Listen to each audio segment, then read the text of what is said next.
Filipenses capítulo 4, versículos 1 al 9 vamos a leer para contextualizar y posteriormente nos vamos a centrar en dos versículos nada más, el 8 y el 9, pero necesitamos entender todo el párrafo para no interpretar incorrectamente la Escritura.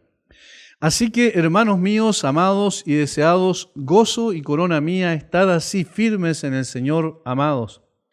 Ruego a Evodia y a Síntique que sean de un mismo sentir en el Señor. Asimismo te ruego también a ti, compañero fiel, que ayudes a estas que combatieron juntamente conmigo en el Evangelio, con Clemente también y los demás colaboradores míos cuyos nombres están en el libro de la vida.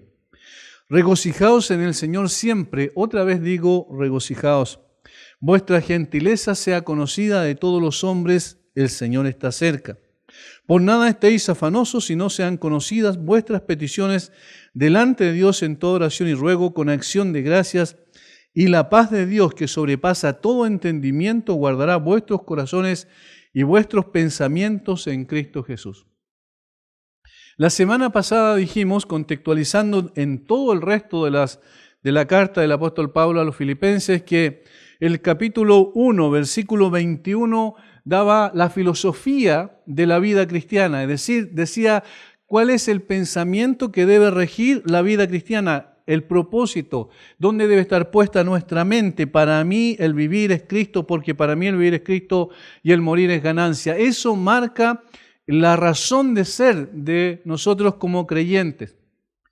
Luego, en el capítulo 2, mencionamos que aquí está el estándar de la vida cristiana, versículo 5, capítulo 2, 5. Haya pues en vosotros este sentir que hubo también en Cristo Jesús.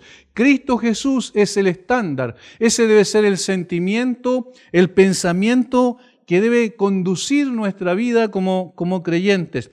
Lo miramos a Él y lo seguimos a Él y lo imitamos a Él.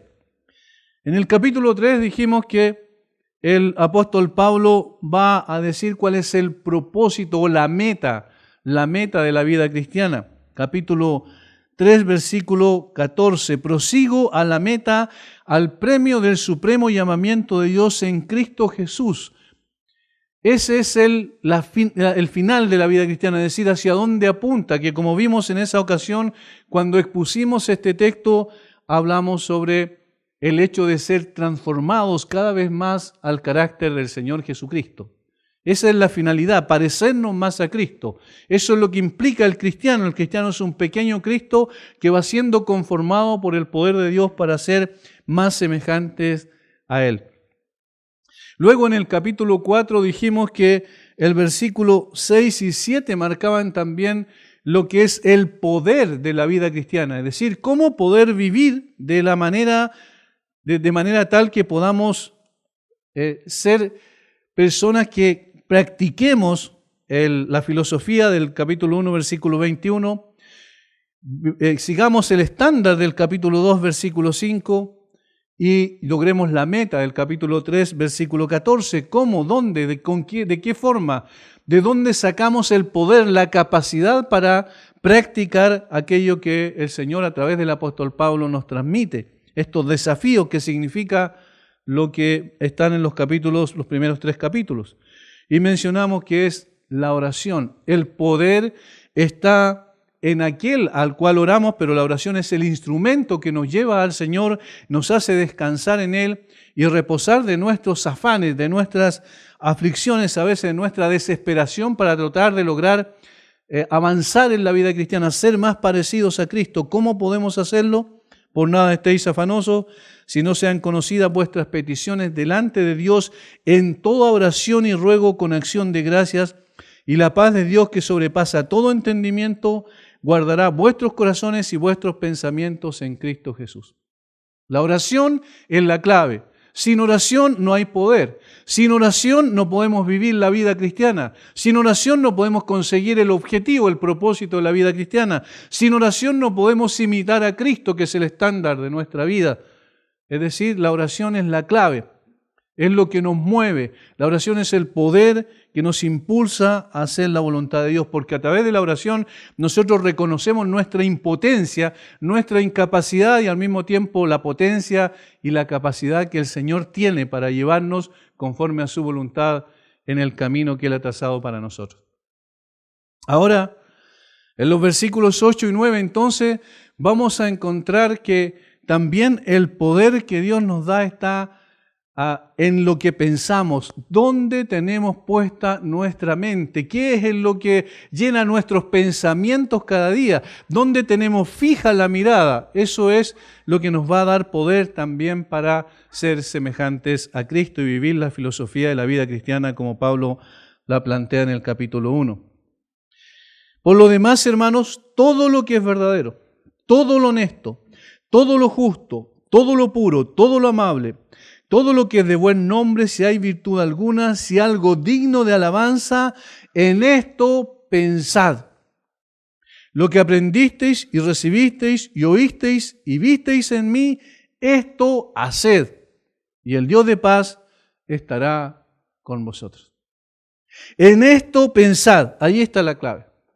Una mente centrada en las virtudes que el apóstol Pablo menciona, en la que nos capacitan para poder vivir la vida cristiana de acuerdo a las demandas que la misma Escritura hace. La mente humana es una extraordinaria e insondable creación de Dios. Extraordinaria porque hasta el día de hoy todavía no han podido descubrir todos los secretos de la mente, cómo funciona cada aspecto de nuestra mente, lo que revela la grandeza, la perfección de la obra del Creador en nosotros. Es imposible llegar a sus límites. La ciencia ha hecho avances tremendamente significativos en estas últimas décadas en el estudio de la mente. Sin embargo, siempre terminan con más preguntas que respuestas.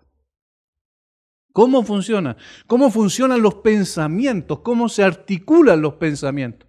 Porque desde el punto de vista neurológico, los neurólogos solo pueden apreciar las cosas visibles, es decir, la parte física nuestra, lo que es el cerebro y todas sus conexiones que tiene con todas esas sinapsis, ¿cierto? Que son las conexiones de las neuronas para poder actuar como actúan. Sin embargo, nadie puede ver un pensamiento, nadie puede analizar una reflexión, porque eso está en la parte más íntima del ser. Y esa relación que hay entre el espíritu del hombre, entre el alma del hombre y el cuerpo físico es algo que sigue siendo un tremendo misterio para todos los científicos. No cabe duda que la mente es extraordinaria. La capacidad de pensar, de razonar, de llegar a conclusiones lógicas es una capacidad innata del hombre, exclusivamente. Y este hombre que Dios diseñó cuidadosamente y la colocó en nosotros, ¿cómo podemos entender la mente? Yo creo que ni siquiera nosotros mismos podemos llegar a entender nuestros propios pensamientos, ¿verdad? Ahora, existen dos tipos de mentes según la Escritura. ¿A qué me refiero con eso? La mente de los seres humanos en general que no han llegado al arrepentimiento y la fe en Cristo, es decir, los que están a este lado de la cruz, vamos a decir, antes de llegar al conocimiento del Señor Jesucristo. Por tanto, esta mente está gobernada por el pecado, eso dice la Biblia. Desde el momento de la caída, el hombre no cayó parcialmente, sino completamente según las Escrituras, y eso significa que también su mente, su capacidad de razonar, su capacidad de reflexión, de comprensión, está gobernada por el pecado, al igual que sus sentimientos y emociones y su voluntad. De tal manera que este tipo de personas es alguien que vive en la vanidad de su mente, va a decir el apóstol Pablo en Efesios capítulo 4, versículos 17 y 18.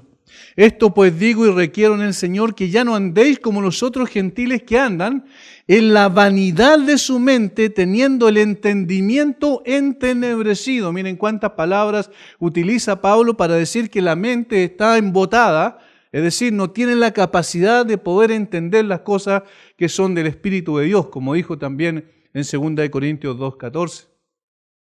El hombre natural no percibe las cosas que son del Espíritu de Dios, no las entiende, porque se han de discernir espiritualmente. Por tanto, esta mente es incapaz de poder entender quién es el Señor. Recuerden lo que Pablo dijo en Romanos 3:10 en adelante, no hay quien entienda. Esta mente es insensible a las cosas de Dios.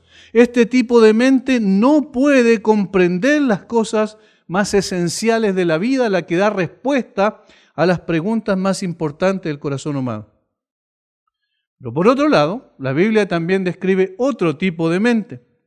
Y esta es la de aquellos que por la gracia de Dios han sido regenerados y dotados, por tanto, de una mente que es libre para pensar y entender las cosas de Dios, su palabra y su propósito en la vida. Esta mente ha sido completamente renovada. Esta mente, Pablo la identifica en 1 Corintios 2:16 como aquellos que tienen la mente de Cristo. Más nosotros tenemos, dice Pablo, la mente de Cristo, y esto es extraordinario. Yo no sé si ustedes se han puesto a pensar en esta verdad bíblica. Los creyentes tenemos la mente de Cristo. ¿Cómo? ¿De qué manera? ¿Cómo la expresamos? ¿Cómo entonces usamos nuestra mente? ¿Para qué? ¿Cómo la llenamos o la dotamos, la capacitamos con pensamientos? ¿Qué son los que van formándose en la medida en que nosotros nos alimentamos de aquellas cosas que vemos o pensamos? Estos dos tipos de mente describen a los dos tipos de personas que hay en el mundo, el incrédulo y el creyente. El que todavía está preso y esclavo del pecado, y aquel que ha sido libertado del pecado. Por tanto, los pensamientos de esas personas estarán centrados en cosas diametralmente opuestas y traerá también opuestas consecuencias. Es decir, ¿en qué se ocupa la mente de un incrédulo? En las cosas ilusorias de este mundo. ¿En qué se ocupa o debe ocuparse la mente del creyente? En las cosas trascendentes del mundo venidero. Son dos enfoques distintos, dos visiones diferentes de la vida, completamente distintas y opuestas. Y tiene consecuencias también opuestas, por supuesto. Por tanto, hermanos, nosotros debemos meditar un poquito al escuchar lo que Pablo nos está instruyendo en esto, pensar, viendo dónde está puesta nuestra mente, en qué se ocupan nuestros pensamientos más íntimos, si realmente en Dios, en su palabra, en su propósito, en el reino de los cielos o en las cosas intrascendentes de esta tierra. La mente sin Cristo está dominada por la naturaleza pecaminosa de tal forma que servirá como instrumento para el pecado. Se alimentará de las cosas intrascendentes y buscará su propia satisfacción. Eso es lo que nosotros vemos en el día de hoy. Los programas más exitosos de la televisión y de la industria del entretenimiento están vacíos de contenido esencial. Los programas más exitosos de la televisión son absoluta basura, no tienen nada de interés ni siquiera que nos lleve a una reflexión más profunda, a pensar en las cosas esenciales. Esta es la industria del entretenimiento. Y esta industria del entretenimiento a nivel mundial está en manos de 3 transnacionales. El 90% de la entretención mundial está en manos de 3 transnacionales. Imagínense lo que eso significa. Es decir, ellos gobiernan de tal manera a las personas o las seducen por medio de la música y por medio de la entretención que no tiene ningún sentido. Por eso es que Pablo bien dice en la vanidad de su mente. Vanidad es algo vacío, algo hueco, algo sin contenido, sin consistencia. Es como el tamo que arrebata el viento, como dice el salmista en el Salmo 1.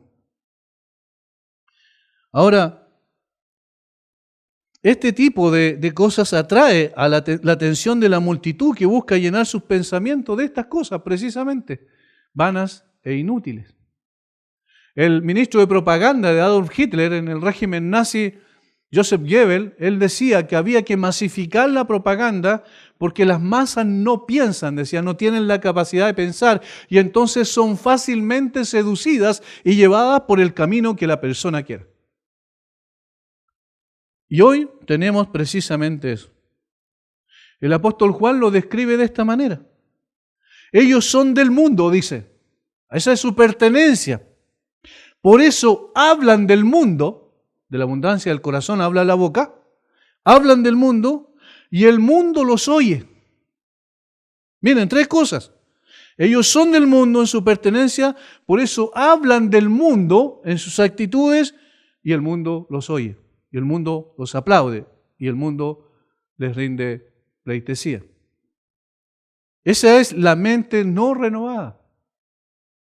Lamentablemente, y esto es triste, no es infrecuente encontrar a creyentes seducidos por este tipo de banalidad. Y eso sí que es una contradicción. ¿Cómo puede ser que un creyente piense como un incrédulo? Eso es imposible, porque la Biblia dice que el creyente tiene la mente de Cristo y entonces su mente va a ser usada precisamente para glorificar a Cristo, para recibir de Cristo, para empaparse de Cristo y su palabra. Pero ¿cómo puede ser posible entonces que creyentes estén pegados a los matinales en la mañana? O viendo otras cosas mucho más complejas por la tarde. Es decir, ¿qué puede alimentar su mente sino cosas que son claramente del mundo? Que no tienen ninguna importancia ni trascendencia en las cosas realmente importantes que brotan de las Escrituras y del propósito de Dios para nosotros. Este tipo de personas que están todavía en la nebulosa, su mente está siendo entrenada para enfocarse en aquello que no conviene, y eso es lo triste. Por eso en el día de hoy hay una serie de personas que aparecen pensando, inclusive o siendo transformada su mente por el molde de este mundo. Justamente lo que Pablo advirtió que no sucediera. Que no nos amoldáramos al mundo, al sistema sin Cristo, al sistema filosófico de pensamiento y de acción que es totalmente contrario a Dios y sus principios eternos. Por eso es que no es infrecuente en el día de hoy encontrarse con personas que están aceptando una filosofía o una ideología contraria a Dios y su palabra, como es la ideología de género, y la quieren meter dentro de la iglesia y piensan que la iglesia tiene que aceptar este tipo de cosas en nombre del amor, un amor que no es bíblico, por supuesto. ¿Cómo? ¿Qué pasó con ellos? Están siendo impactadas sus mentes por el mundo y no por la palabra de Dios y no por Cristo.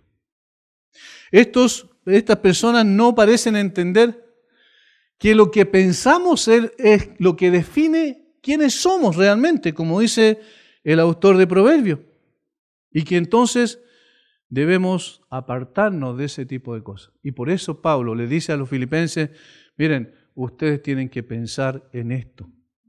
Su mente tiene que estar llena de esto. Alguien dijo, mis hermanos, hay una relación directa entre lo que sabemos, lo que pensamos, lo que hay en nuestra cabeza y en lo que hacemos en nuestras vidas.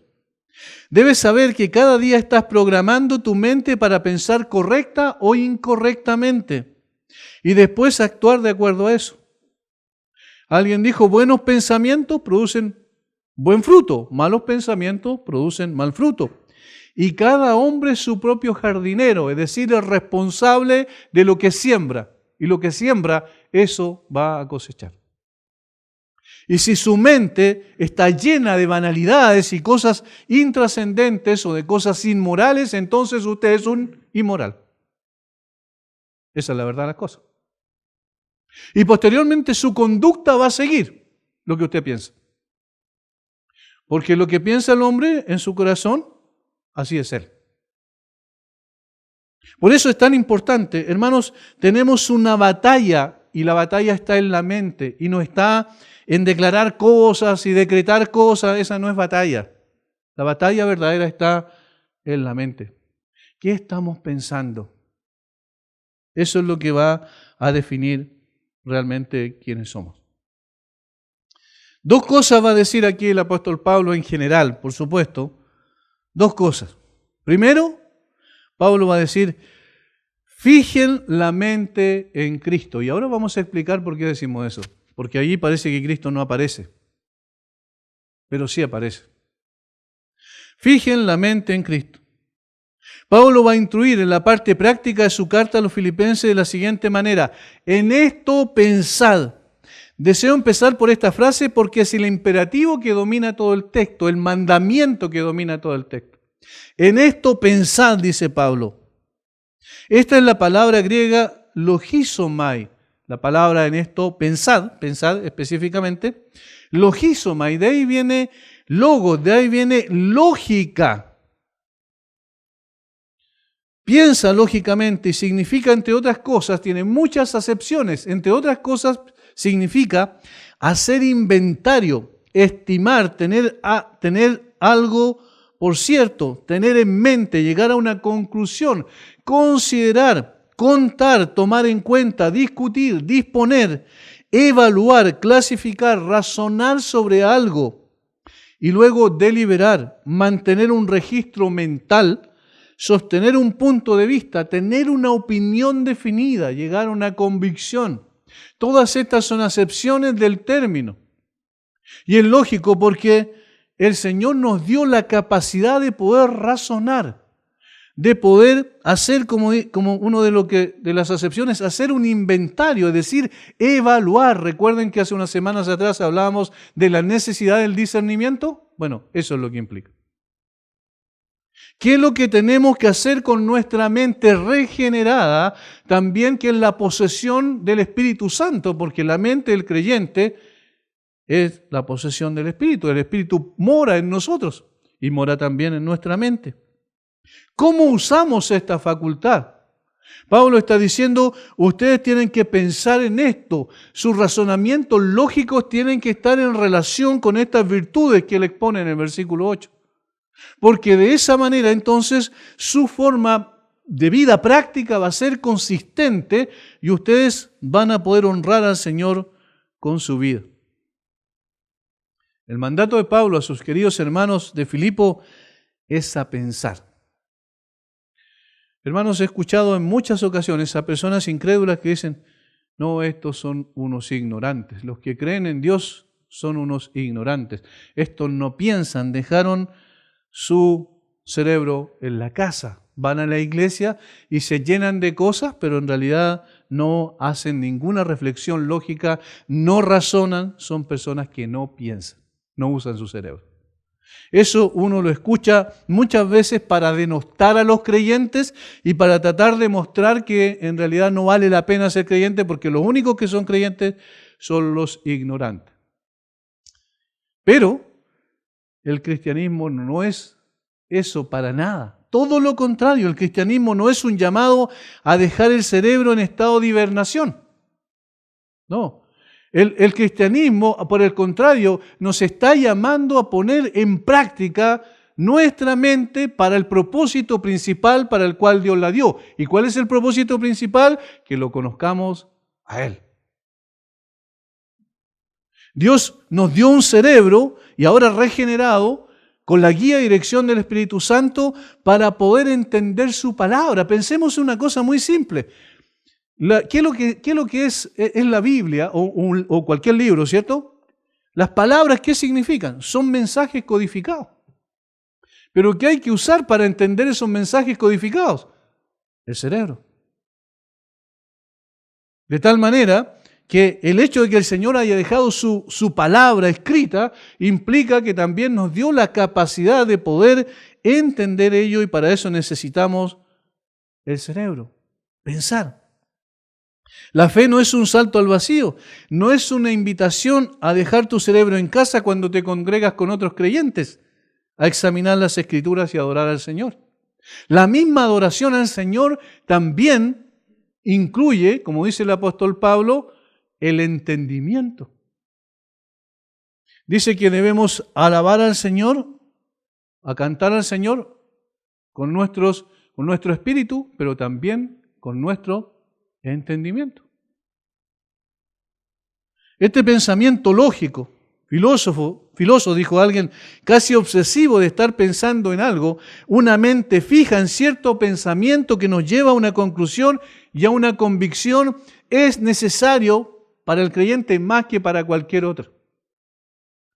Mis hermanos, Dios nos llama a pensar lógicamente, dice esta persona, y a meditar en su verdad. Este rollo de la fe ciega no es un concepto cristiano. Dios no te llama a apagar tu cerebro, sino a utilizarlo al máximo. Es todo lo contrario. Como dijo Agustín, el gran obispo de Hipona hace mucho tiempo, el siglo V después de Cristo, él dijo, pienso, luego creo, luego pienso. Es decir, dio a entender que la fe y el pensamiento estaban uno al lado del otro. Creer en el Señor Jesucristo, creer en su palabra, creer en que hubo un Dios todopoderoso, que hay un Dios todopoderoso que creó todas las cosas, que sustenta todas las cosas, que conduce todas las cosas según un plan perfecto, no es ilógico ni irrazonable, es muy lógico. Por tanto, nuestra mente tiene que estar activa en estas cosas. De hecho, los creyentes debiésemos ser las personas que más pensamos, que más reflexionamos. Justamente aquellos que nos acusan de que nosotros no pensamos y por eso creemos lo que creemos, son los que reciben cualquier basura sin ningún análisis. Meditar significa repasar una y otra vez. Como el proceso de la vaca, ¿cierto? Que es el más obvio para ilustrarlo. Que comienza a masticar, lo lleva, ¿cierto?, a una parte de su estómago, luego lo vuelve otra vez a su boca y lo sigue digiriendo y sigue sacando todos los jugos que hay allí hasta que todos los nutrientes que tiene el pasto puedan entonces recorrer todos sus órganos. De eso se trata. El Señor nos llama a meditar en su palabra hasta entender las implicancias de su palabra. Hermanos, a veces leemos un versículo y saben, ese versículo de pocas palabras tiene más contenido que lo que nosotros podemos pensar. ¿Y qué necesitamos? Ejercitar nuestro cerebro para pensar en ello, para preguntarse, Señor, ¿qué me quieres decir? ¿Qué es lo que entendieron los primeros oyentes de esto?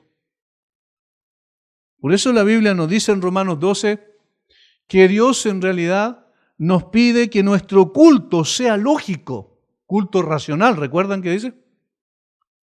No es irracional, no es una devoción ciega. Eso parece mucho más un culto pagano. No, Dios me llama a poner atención a la manera en que estoy pensando y usando mi mente. El salmista dice que el hombre bienaventurado es aquel que en la ley de Jehová está su delicia y en su ley medita de día y de noche. Nunca se apartará de tu boca este libro de la ley, sino que de día y de noche meditarás en él. ¿Dónde está centrada la mente del creyente? Eso es lo esencial. Nosotros no podemos dejar ese ejercicio diario, permanente. Todos los días debemos meditar en su palabra. Todos los días debemos estar conociendo más al Señor. Nuestra mente se santifica por la exposición a la palabra de Dios. Santifícalos en tu verdad, tu palabra es verdad. Si el creyente tiene la mente de Cristo, como así lo dice el apóstol Pablo, entonces sus pensamientos estarán fijos en Cristo y en sus cualidades extraordinarias. La mente del creyente no puede estar ociosa, porque si no llena sus pensamientos con Cristo y su palabra, lo llenará con cualquier basura que le presente. Y eso es lo que está pasando en el día de hoy, lamentablemente. Recuerda que estamos en una batalla espiritual. Y en esa batalla espiritual el enemigo también está atacando fuertemente y quiere seducir nuestros pensamientos. Yo todo el tiempo estoy orando por mis hijos para que el Señor los guarde y que sus pensamientos no sean seducidos por cantos de sirena de filosofías del mundo. Porque, hermanos, es muy fácil que nos apartemos. Es muy fácil que el enemigo se aproveche de esa ociosidad de la mente para poder conducirnos lejos de la verdad de Dios. La batalla espiritual, dijo alguien, es una batalla interna de pensamientos y argumentos entre la mentira y la verdad. ¿Qué decidimos creer y por cuál decidimos vivir? Es un constante contraste entre la mentira y la verdad que batallan dentro de nosotros. Cuando una persona, un creyente, peca es porque ha sido seducido por el pecado. Su mente ha dejado de luchar y se ha dejado llevar. Pero debes entonces, o debemos también, saber que el mundo y su filosofía, diseñada y conducida por el enemigo, ¿cierto? En cuanto a la filosofía me refiero, está lista para moldear nuestros pensamientos. Si no lo llenamos de Cristo, entonces estamos a expensas de poder ser seducidos por la mentira.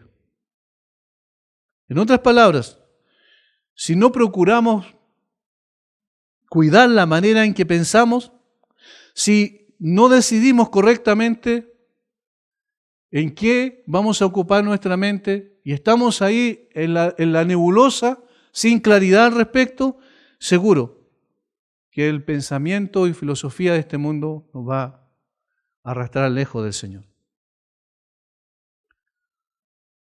¿Por qué la publicidad, por ejemplo? ¿Cuál es el propósito de la publicidad? ¿Qué hay detrás de la publicidad? Obviamente tiene la intención de seducirnos. Las personas que trabajan en marketing, las personas que son contratadas para idear planes y proyectos de publicitarios, están buscando por dónde ataco a esa persona para poder convencerla de algo que a lo mejor no tiene ninguna importancia, pero esa persona va a llegar a creer después que es lo más importante que hay. Hace un tiempo había una publicidad, aquí se me cayó el carnet, ¿cierto? Algunos van a decir, ya eso ya nadie se acuerda, especialmente los jóvenes. Pero hace un tiempo había una publicidad sobre un champú, creo que decía. Y le decía a la mujer, porque tú lo mereces. ¿Se acuerdan? Y la mujer, sí, yo lo merezco. Miren, eso no es casualidad. Eso tiene una intencionalidad. O cuando me recuerdo también aparecían unos jinetes, ¿cierto? A caballo con un sombrero vaquero, así como bien machos y aparecían fumando un Marlboro, me acuerdo. Y también, si tú quieres ser como ellos, tienes que fumar un Marlboro. Y eso, ¿qué ocurre? ¿Qué pasa en el proceso mental? La persona lo empieza a tomar como una verdad y como algo necesario, algo que es completamente innecesario, aún más es dañino. Sin embargo, se toma como algo bueno. El ejemplo del simple. Recuerden que Proverbios menciona 3 tipos de personas: el necio, el simple y el sabio. Y el ejemplo del simple, el simple en el Antiguo Testamento, en el lenguaje hebreo significa una puerta abierta de tal manera que no tiene filtro, todo entra y todo sale, no tiene capacidad de reflexión, de discernimiento, no tiene un parámetro para colar aquello que no está bien. Ese es el mejor ejemplo de una persona cuya mente no tiene un parámetro, un estándar para poder decir, esto no está bien.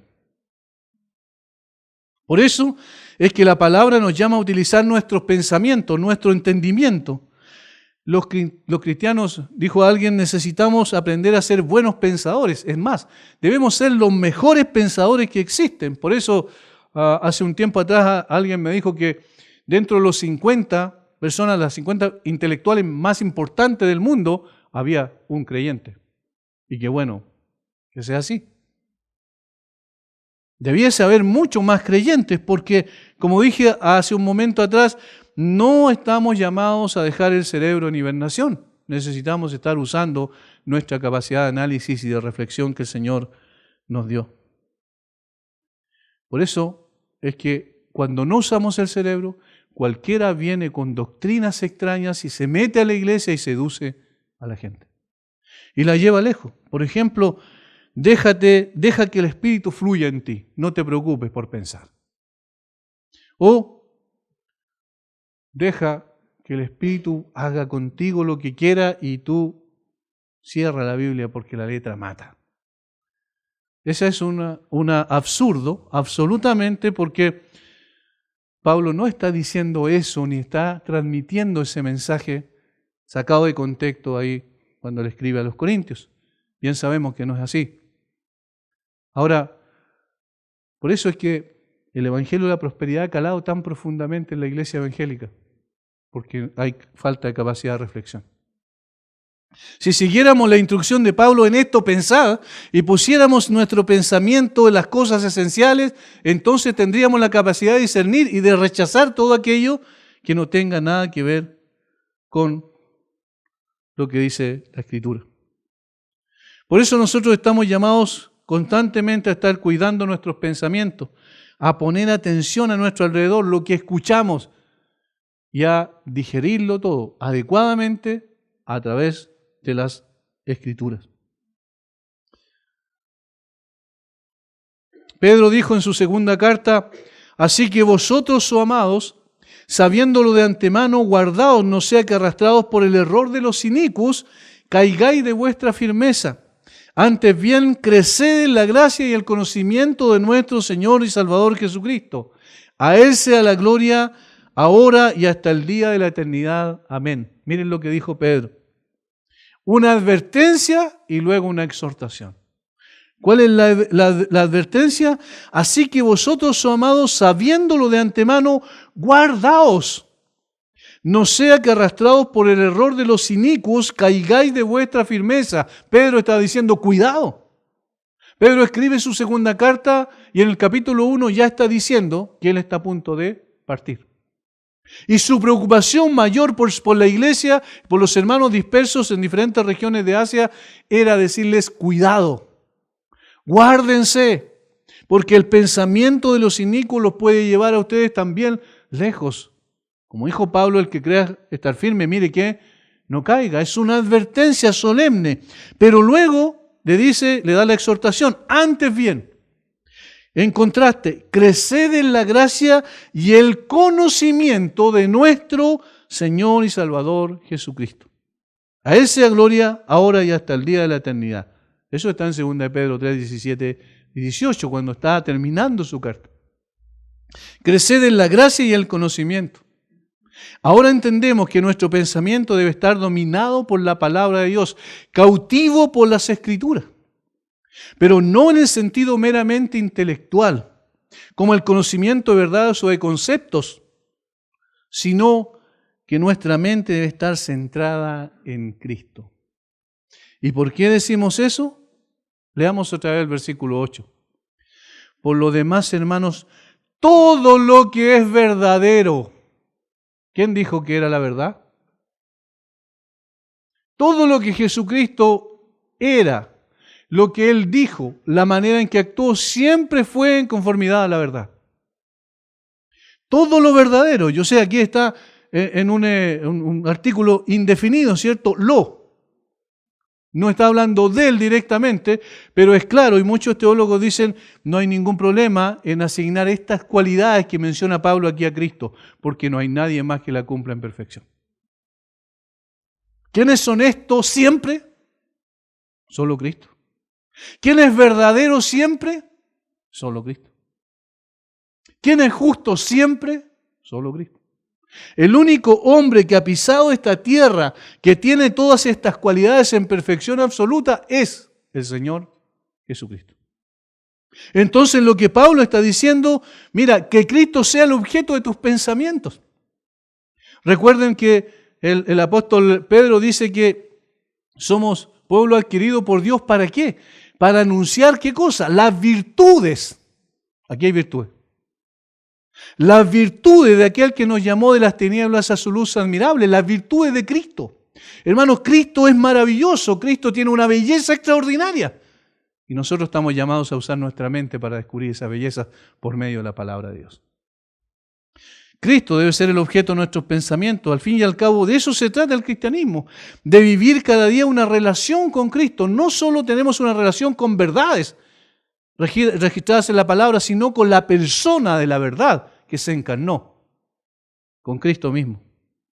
Por esta razón el mandato de Pablo es poner la mente en las virtudes que no son otra cosa que una descripción del carácter de Cristo. Si bien es cierto, no exhaustiva, pero que solo se puede entender al mirar a Cristo. Por eso alguien describió este conjunto de virtudes como la biografía de Cristo más breve que se haya escrito. ¿Quieren una biografía en resumen sintetizada de Cristo? Aquí está. Todo lo que es verdadero. Todo lo honesto. Todo lo justo. Todo lo puro, dice. ¿A qué hombre más se podría asignar este tipo de verdades? El único individuo puro que jamás ha caminado por esta tierra fue el Señor Jesús. En una ocasión, como relata Juan 8:46, Cristo formuló la siguiente pregunta. ¿Quién de vosotros puede acusarme de pecado? ¿O quién me redarguye de pecado? Dice otra versión, ¿cierto? Y la verdad es que nadie pudo hacerlo. En otra oportunidad, relata en Juan 14:30, dijo también, viene el príncipe de este mundo y él nada tiene en mí. Satanás siempre encuentra algo en nosotros a lo cual puede asirse, con lo cual puede conectar y de lo cual puede acusarnos, ¿cierto? Siempre, en nosotros. Pero no puede decir absolutamente nada de Cristo. Nada, absolutamente nada del Señor Jesucristo. Satanás no tenía ningún dominio ni poder sobre él. Como dijo el escritor a los Hebreos 7:26, que era santo, inocente, sin mancha, inmaculado, apartado de los pecadores. Así es nuestro Señor. ¿Dónde podemos ocupar mejor nuestra mente? Hermanos, ¿cómo vamos a santificar nuestros pensamientos si estamos siempre pensando y viendo cosas que no tienen nada que ver con el Señor? Y que en la mayoría de los casos son contrarias a Él. La tecnología no es el problema, la forma en que nosotros ocupamos la tecnología es el problema. Por eso debemos usarla para honrar a Cristo. Debemos entrenar nuestra mente en la contemplación de Cristo. Pablo en su segunda epístola a los Corintios, capítulo 3, versículo 18, dijo: por tanto nosotros todos, mirando con el rostro descubierto, a cara descubierta, dice otra versión, reflejando como en un espejo la gloria del Señor, somos transformados de gloria en su misma imagen por la acción del Espíritu del Señor. Contemplando a Cristo. La palabra de Dios es un espejo y en él contemplamos la gloria del Señor. ¿Cómo vamos a contemplar la gloria del Señor? Sino a través de lo que su palabra nos entrega. A medida que le contemplamos, encontramos libertad, seguridad, certezas, virtudes, crecimiento espiritual. No existe otra forma en que podamos usar mejor nuestra mente que no sea contemplando a Cristo en las Escrituras. Diariamente en nuestros ejercicios espirituales personales y semanalmente en nuestras reuniones congregacionales. Nuestra mirada tiene que estar puesta en Él. Si pues habéis resucitado con Cristo, buscad las cosas de arriba, donde está Cristo sentado a la diestra de Dios, poner la mira, y allí la palabra traducida en realidad debe ser mente, poner la mente en las cosas de arriba. Hermanos, nuestro ejercicio mental debe estar siempre pensando en Cristo, en su grandeza, en su belleza, en sus perfecciones, en su obra gloriosa en la cruz por cada uno de nosotros. Bien, el que escribió esta canción, que la canta Sovereign Grace, ¿quién formó las olas al hablar? ¿Quién contó la arena en el mar? Reyes, pueblos tiemblan a su voz. La creación le rinde adoración. Contempla a Dios. Coloca tu mente en Dios. En su trono está, venid y adorarle. Contempla al Rey. Nadie es como Él. Venid y adorarle. ¿Quién le dio consejo al Señor? ¿Quién cuestiona lo que Él habló? ¿Quién al sabio puede enseñar? ¿Quién comprende su gran majestad? Contempla a Dios. Hermanos, allí debe estar puesta nuestra mente. Para eso el Señor la dio, principalmente para eso. Y todo lo que hacemos debe reflejar aquello. Cuando fijamos nuestra mente en Cristo y nos deleitamos en sus virtudes, entonces empezamos a vivir en Cristo y para Cristo. Esta es la consecuencia. Fíjense el versículo siguiente. Lo que aprendisteis y recibisteis, oísteis y visteis en mí, esto haced. Versículo 8, en esto pensad. Versículo 9, esto haced. No sé si ven la conexión. En esto pensad, si nuestra mente está puesta en Cristo, en sus virtudes, en su grandeza, en su gloria, si nuestra mente está puesta en los propósitos que tiene para nuestra vida, entonces vamos a practicar el cristianismo y no va a ser simplemente un conjunto de verdades que tenemos en nuestra cabeza. Este es el segundo imperativo que aparece en el versículo, los dos versículos que estamos desarrollando, o mandamiento de este pasaje.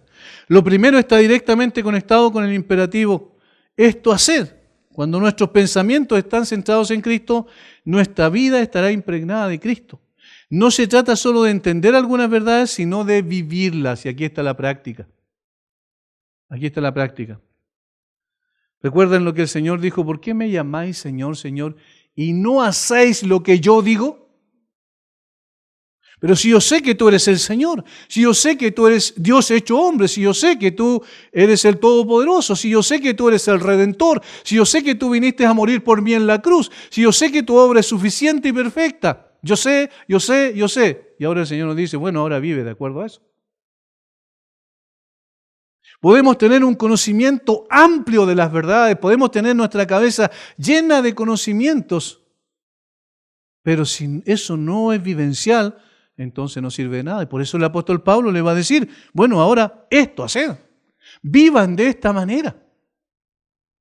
Pablo habla de 4 cosas en este versículo, los cuales marcan una diferencia. Pablo dice, lo que estudiaron, lo que les enseñé, pero no es suficiente con la información. Dice también lo que recibieron. Muchas veces escuchamos algo y decimos, qué bueno estuvo el mensaje de esta noche. Qué bueno estuvo el estudio bíblico. Qué bueno estuvo esto. Son verdades lindas. Yo me voy lleno con mi corazón rebosante y luego desaparece en la nebulosa. ¿No es verdad? Nos quedamos con el impacto. Decimos, ¡oh, qué lindo estuvo! Eso es lo que necesitaba. Sin embargo, la práctica a veces está disociada con ese conocimiento. Y hay un problema grave. No podemos tener solamente información. Por eso Pablo dice, lo que aprendiste y por medio de la enseñanza que él transmitió, y recibiste. Recibir implica mucho más que una recepción mental de verdades. Implica un bajar al corazón, que estas verdades hagan nido en nuestro corazón y produzcan el fruto que se requiere. Recuerden al principio cuando Pedro predica su primer sermón, cuando el Espíritu Santo viene en el día de Pentecostés, y dice, y los que recibieron su palabra. Recibir es mucho más que entender aquí. Recibir implica alojarlas en un lugar especial del corazón para que después esas desciendan y se transformen en práctica, en vivencia. Recibir tiene que ver con asumirlo, hacerlo nuestro, aceptarlo.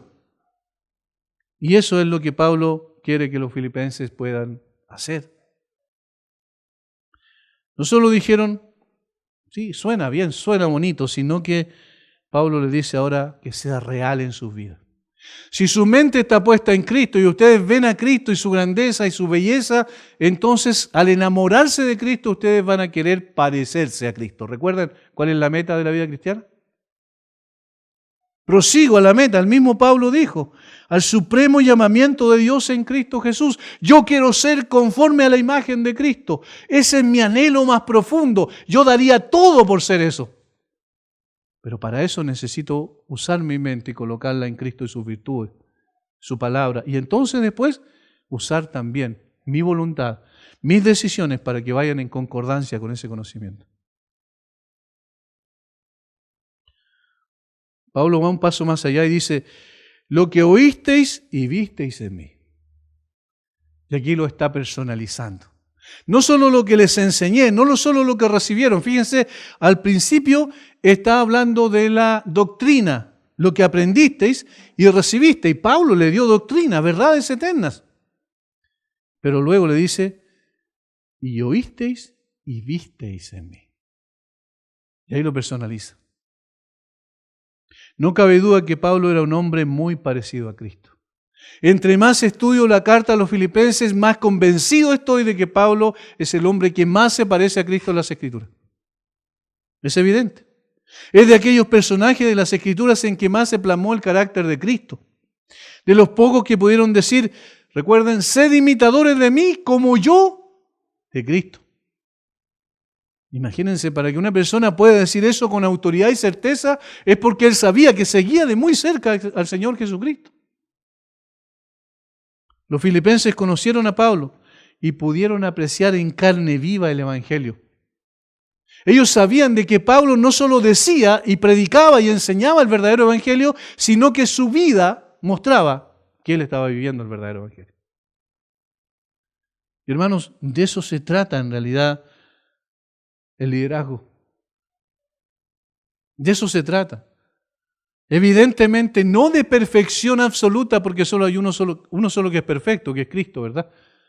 Pero sí se trata de seguir de cerca a Cristo. De que el Evangelio sea vivo. de que el Evangelio camine por las calles de este mundo. De lo contrario, ¿cómo la gente va a conocer el Evangelio? No solo que digamos que es el Evangelio, sino que vivamos el Evangelio. Y eso es lo que Pablo puede decir de ellos. Lo que visteis, fíjense, lo que oísteis. O sea, ustedes me vieron y me conocen y saben perfectamente que yo vivo para Cristo. Por eso cuando él dice, para mí el vivir es Cristo, no es una frase de una costumbre sana de una persona evangélica, cristiana en ese sentido, ¿cierto? Sino de una persona que realmente amaba a Cristo en forma sincera y genuina. Y estaba dispuesto a todo, por eso dice, todo lo tengo por basura, por ganar a Cristo. Es decir, había en él una característica distintiva. Recuerden que cuando vimos el capítulo 1, versículo 12, donde Pablo le dice a los hermanos, lo primero que les dice en su carta después de los saludos y la oración, quiero que sepáis, hermanos, que las cosas que me han sucedido han redundado más bien para el progreso del Evangelio, de tal manera que mis prisiones se han hecho patentes en Cristo, en todo el pretorio y a todos los demás.